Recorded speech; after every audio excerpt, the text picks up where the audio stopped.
नमस्कार, मैं डॉक्टर हेमलता शर्मा, सहायक आचार्य संस्कृत, राजकीय स्नातकोत्तर महाविद्यालय बयाना।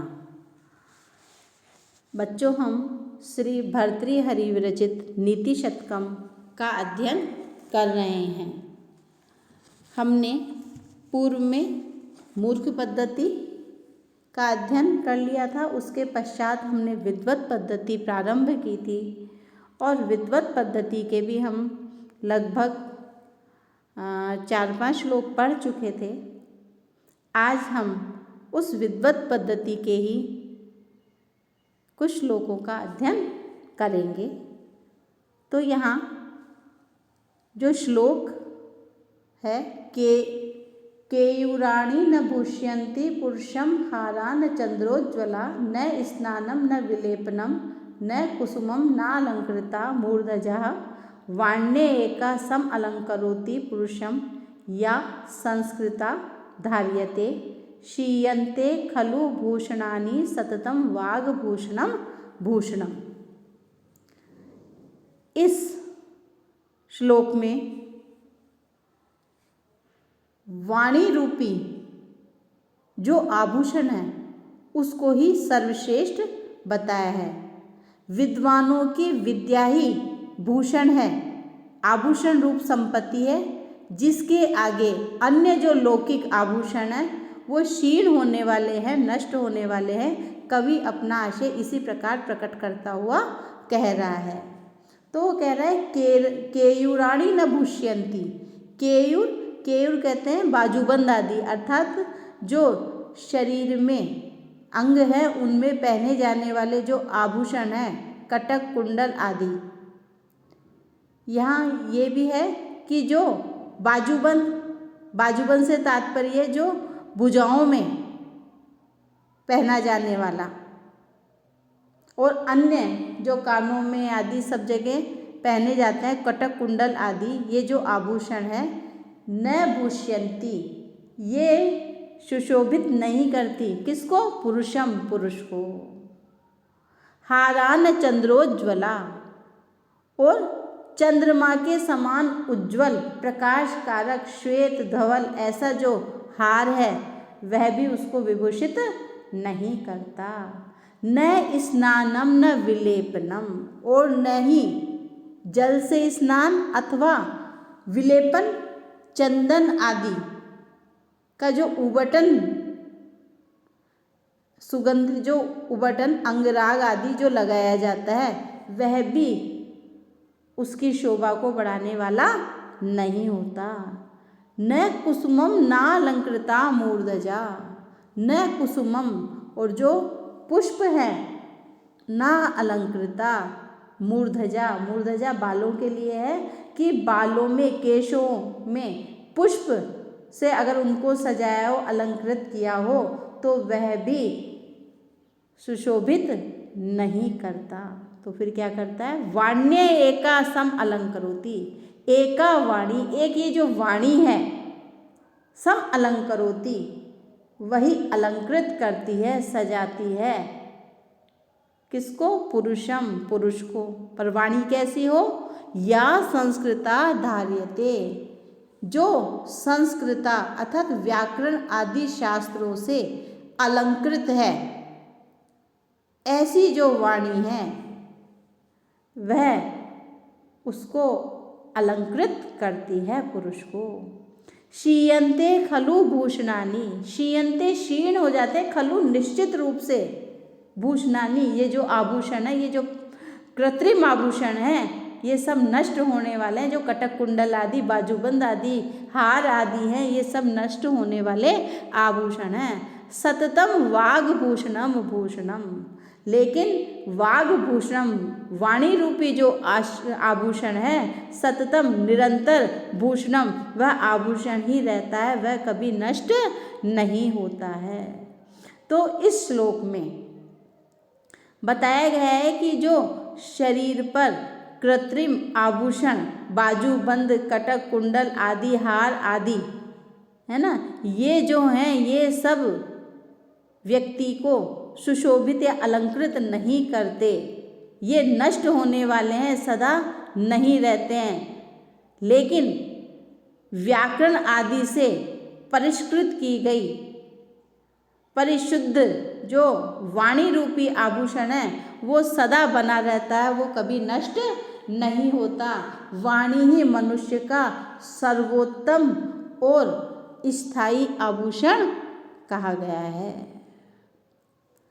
क्यों? क्योंकि व्यक्ति जब तक जीवित रहता है तब तक उसकी जो परिष्कृत और सुसंस्कृत वाणी है वो नष्ट नहीं होती है, वह उसका आभूषण है जो कभी विनाश को प्राप्त नहीं होता है। इसलिए यहाँ कवि कहना चाह रहा है कि सारे आभूषण आदि, धन ऐश्वर्य आदि ये सब तो नष्ट होने वाले हैं, नष्ट हो जाते हैं, वाणी रूपी आभूषण ही सदा बना रहता है। इसलिए व्यक्ति को अपनी जो वाणी है वह व्याकरण आदि से परिष्कृत और परिशुद्ध इस प्रकार की बनानी चाहिए। इस श्लोक में व्यतिरेक अलंकार और शार्दूल विक्रीडित छंद है। इसके पश्चात यहाँ कहा कि अगला जो श्लोक है उसमें कि विद्या के गुणों की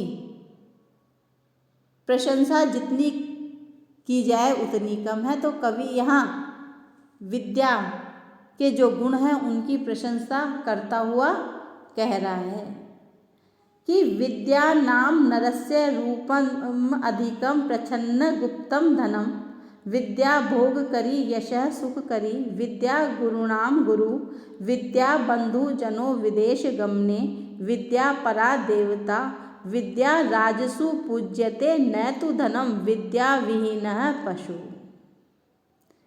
यहाँ कह रहे हैं कि विद्या विहीन है, विद्या से रहित, विहीन रहित व्यक्ति पशु के समान होता है। तो कह रहे हैं विद्या नाम नरस्य, विद्या नाम वाला जो पदार्थ है, जो वस्तु है, अर्थात वेद शास्त्र आदि से जो परिनिष्ठित विद्या है, नरस्य मनुष्य के, रूपम अधिकम अर्थात स्वरूप, अधिकम अधिक यानी महान, प्रच्छन्न गुप्तम धनम, प्रच्छन्न अर्थात छुपा हुआ गुप्त धन है। अर्थात कहने का तात्पर्य है कि विद्या रूपी जो वस्तु है या विद्या नाम वाली जो वस्तु है वही पुरुष की सर्वाधिक सुंदरता को बताने वाला है और वह छिपा हुआ गुप्त धन है। विद्या भोग करी, विद्या भोग करी अर्थात सभी प्रकार के भोग यानी सुख आदि को देने वाली है। जैसे श्रीक चंदन, वनिता स्त्री आदि और सांसारिक जितने भी भौतिक पदार्थ जिन्हें सुख देने वाला माना जाता है, इन सब को देने वाली यह विद्या ही है। तो विद्या भोगकारी यशः सुखकारी विद्या, और यश को प्रदान कराने वाली है, यश देने वाली है। विद्या गुरुणाम गुरु, और जो विद्या है वह तो गुरुओं की भी गुरु है। अर्थात जो गुरु हैं, जो ज्ञान देने वाले हैं, विद्या देने वाले हैं, उन गुरुओं से भी वह महान है, श्रेष्ठ है। उन गुरुओं को भी उपदेश देने वाली है। जो गुरु आचार्य उपदेश देने वाले हैं, उन गुरुओं को भी उपदेश देने वाली श्रेष्ठ कही गई है यह विद्या। विद्या बंधु जनो विदेश गमने, विद्या परा देवता। यहाँ कह रहे हैं कि विद्या बंधु जनों, विद्या बंधु के समान है, भाई बंध के समान है, सगे संबंधियों के समान। जैसे सगे संबंधी सहारा देने वाले होते हैं, उसी प्रकार यह विद्या भी सहारा देने वाली है। कब? विदेश गमने, जब व्यक्ति विदेश जाता है, प्रवास काल में रहता है, तो उसके वहाँ कोई सगे संबंधी तो होते नहीं हैं, लेकिन उसको ज्ञान है, वह विद्यावान है, तो वह विद्या ही वहाँ विदेश में उसकी बंधु होती है। विद्या परा देवता, और जो विद्या है यही परा यानी सबसे श्रेष्ठ महान देवता के समान है। विद्या राजसु पूज्यते, और जो ये विद्या है वही राजसु राजसभा में पूज्य होती है। धनम तु न तु धनम, न कि धन, विद्या विहीन पशु, और इस प्रकार के सब प्रकार के सुखों को देने वाली और सुंदर आकृति को बढ़ाने वाली, गुरुओं की भी गुरु और विदेश में बंधुओं के समान साथ रहने वाली, श्रेष्ठ देवता के समान राजसभा में पूजित ऐसी विद्या से रहित यदि व्यक्ति है तो वह पशु के समान होता है। इसलिए कहा गया है कि विद्या से विहीन व्यक्ति पशु होता है, पशु के समान है। तो ये जो विद्या है यह मनुष्य की सर्वोत्तम शोभा होती है। विद्या रूपी जो धन है वो हमेशा मानव के हृदय में रहने वाला निगूढ़, छुपा हुआ, स्थायी और पूर्ण रूप से सुरक्षित रहने वाला धन है। ये कभी नष्ट होने वाला नहीं है। और ये विद्या ही मनुष्य को विभिन्न प्रकार के भौतिक सुख सुविधाएं अर्थात इस लोक के जो भोग विलास आदि हैं, यश और कीर्ति हैं, सुख आदि हैं, इनको प्रदान कराने वाली होती है। और विद्या गुरुओं से भी श्रेष्ठ है, क्योंकि गुरुजन जो हैं वो भी तो विद्या के सहारे ही दूसरों को उपदेश देते हैं। विदेश जाने पर केवल विद्या ही अपनी सहायता करने वाली होती है, और विद्या के बल से ही मनुष्य विदेश में आदर और सम्मान का पात्र बनता है, आदर सम्मान प्राप्त करता है। और यह जो विद्या है वह ये सभी नहीं, परा देवता अर्थात ये विद्या मुक्ति का साधन भी है। इसलिए विद्या को मोक्ष प्रदायिनी कहा गया है। राजाओं या राजसभाओं में धन की महत्ता नहीं अथवा धन या का आदर नहीं होता, विद्या का आदर होता है। जब विद्या का इतना महत्व है, इतना सम्मान प्राप्त है विद्यावान व्यक्ति को, तो जो विद्या से रहित मनुष्य है उसका क्या कहें, वह तो पशु के समान ही होता है। इसलिए व्यक्ति को ज्ञान अर्थात विद्या अवश्य प्राप्त करनी चाहिए। इस श्लोक में रूपक अलंकार और शार्दूल विक्रीडित छंद है।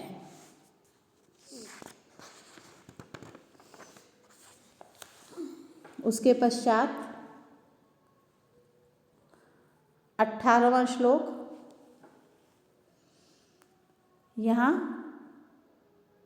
लोक के हित और अहित किस में है इस विषय का वर्णन करते हुए उस विद्या का अन्य गुणों के साथ महत्व प्रदर्शित करता हुआ कवि कहता है कि विद्यावान व्यक्ति के लिए तो जो ये राज्य होता है वह भी तुच्छ है, पर विद्या अवश्य होनी चाहिए। तो कहा है शांतिश्चेत कवचेन किम किम अरिभि क्रोधो अस्ति चेत देहिनाम ज्ञातिश्चेद अनलेन किम यदि सुहृद दिव्य औषधि किम फलम किम सर्पै यदि दुर्जनः किमु धनैर्विद्या अनवद्या यदि व्रीडा चेत किमु भूषणै सुकविता यद अस्ति राज्येन किम। तो कह रहे हैं सुकविता अर्थात अच्छी कविता, यदि व्यक्ति के पास है तो उसे राज्य की क्या आवश्यकता है। इसी को इस श्लोक के द्वारा कवि बता रहा है। वो कह रहा है शांतिश्चेत, शांति अर्थात सहनशीलता, क्षमा रूपी ये गुण यदि पुरुष में होता है, देहिनाम प्राणी में होते हैं, चेत कवचेन किम, तो चेत यदि कवचेन तो कवच की क्या आवश्यकता है। क्योंकि यदि व्यक्ति सहनशील है, क्षमाशील है, तो उसके दुश्मन अथवा शत्रु नहीं होते हैं, तो फिर उसको कवच की क्या आवश्यकता है। इसी प्रकार किम अरिभि क्रोधो अस्ति, यदि किम क्या अरिभि शत्रुओं से, शत्रुओं से क्या क्रोधो अस्ति, यदि व्यक्ति में क्रोध है तो अन्य बाहरी जो शत्रु है उनकी आवश्यकता क्या है। ये जो क्रोध है ये व्यक्ति का आंतरिक शत्रु, आंतरिक जो 6 शत्रु बताए गए हैं, काम क्रोध लोभ मोह मद मात्सर्य, तो इसमें जो ये क्रोध है ये व्यक्ति का आंतरिक शत्रु है। ये जब व्यक्ति में होता है तो व्यक्ति अपने क्रोध रूपी अग्नि में स्वयं जलता रहता है और नष्ट हो जाता है, उसे किसी अन्य बाहरी शत्रु की आवश्यकता नहीं होती। तो यहाँ कवि कहता है कि यदि व्यक्ति में ये क्रोध है, आंतरिक ये जो क्रोध है, तो उसे किसी बाह्य शत्रु की क्या आवश्यकता है। ज्ञातिश्चेद अनलेन किम, ज्ञाति अर्थात जाति स्वजाति के लोग हैं तो अनलेन किम, तो अनल कहते हैं अग्नि को, आग को, तो आग की क्या आवश्यकता। अब स्वजाति अर्थात संपत्ति बंटवारा करने वाले, दायाद कुटुंबी पैतृक संपत्ति के संविभाग के अधिकारी यदि हैं तो अग्नि से क्या लाभ, अर्थात उससे कोई लाभ नहीं है। क्योंकि दायादि संपूर्ण धन को संविभक्त कर निर्मूल एवं नष्ट कर देने वाला होता है। इसके पश्चात कहा यदि सुहृद दिव्य औषधि किम फलम, यदि सुहृद अच्छा मित्र है, सन्मित्र है, तो अन्य दिव्य औषधियों की क्या आवश्यकता है। क्योंकि जो सन्मित्र होता है, अच्छा मित्र होता है, वह सभी प्रकार की विपत्तियों में, व्याधियों में आपका सहायक होता है। हमेशा वह बचाने, अपने मित्र को बचाने का काम करता है। तो जो सन्मित्र है वो विपत्तियों का निवारक होता है, विपत्तियों को दूर करने वाला होता है। जब सारी विपत्तियाँ, कष्ट, दुख दूर करने वाला सन्मित्र है तो व्यक्ति को अन्य रोगनाशक औषधियों की आवश्यकता नहीं रह जाती। किम सर्पै यदि दुर्जना, यदि दुष्ट व्यक्ति आपके साथ में है, दुर्जन दुष्ट खल यदि हैं तो सर्पों की आवश्यकता क्या है। क्योंकि जो दुष्ट व्यक्ति है वह सबसे अधिक प्राणों का अपहारक होते हैं, प्राणों को नष्ट करने वाले होते हैं, परेशान करने वाले होते हैं। तो फिर सर्प की क्या आवश्यकता है। किमु धनई विद्या अनवद्या यदि, ये कह रहे किमु धनई, धन से क्या, विद्या अनवद्या, विद्या है और वो भी कैसी, अनवद्या अर्थात निर्दोष। यदि निर्दोष विद्या है तो धन की आवश्यकता व्यक्ति को नहीं होती। क्योंकि सुविद्या अर्थात अच्छी विद्या सब प्रकार के अभ्युदय, उन्नति को देने वाली और निश्रेयस का पथ प्रदर्शन करने वाली होती है। व्रीडा चेत किम भूषणे, व्रीडा कहते हैं लज्जा को। यदि व्यक्ति में व्रीडा है, लज्जा है, लज्जा रूपी जो श्रेष्ठ आभूषण यदि उसके पास है तो फिर उसको अन्य जो भूषण आभूषण है उनकी क्या आवश्यकता है, कृत्रिम जो आभूषण है उनकी क्या आवश्यकता है। सुकविता यद अस्ति, सुकविता अच्छी कविता, यदि अस्ति है तो राज्येन किम, तो राज्य की आवश्यकता क्या है या राज्य से क्या मतलब है। अर्थात सत कविता साहित्य योग्यता आदि जिसमें है उस व्यक्ति को अन्य जो राज्य आदि है उनकी आवश्यकता नहीं है, क्योंकि यदि सुकविता उस व्यक्ति में है तो वह अपने सुकवित्व से सबको अपने वश में कर लेगा, तो उसे राज्य प्राप्त करने की आवश्यकता नहीं है। उसे तो सुकविता अच्छी कविता धन प्राप्त करने के लिए आवश्यक है।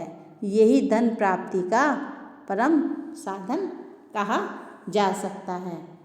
इस श्लोक में शार्दूल विक्रीडित छंद आया है। यहाँ सुकविता से तात्पर्य शोभना कविता।